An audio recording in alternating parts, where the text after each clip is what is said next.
Well, it's St Patrick's Day 2020, and in the midst of all the coronavirus situation, I thought I'd follow Mike McGoldrick's lead and post a video of the version I've got of the Maid of Mount Cisco.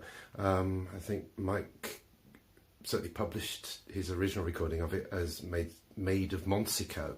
It gets called the Maids, plural, of Mount Cisco, but apparently the original title is The Maid of Mount Kisco, and it's a lovely flute tune. Really works well on the flute with all the rolls and things.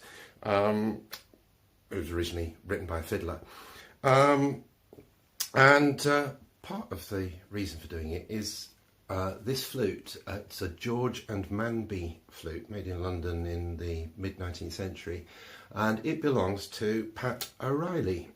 So Patrick, got to be done. And the reason I'm playing this flute, the reason it's with me, is it came to me for a repair. The long C key was snapped just inside the block mount here, not quite at the pivot hole, and it needed soldering. It had a previous solder repair further up the shaft, so it was a tricky little soldering job to do a new solder repair without disrupting the previous one.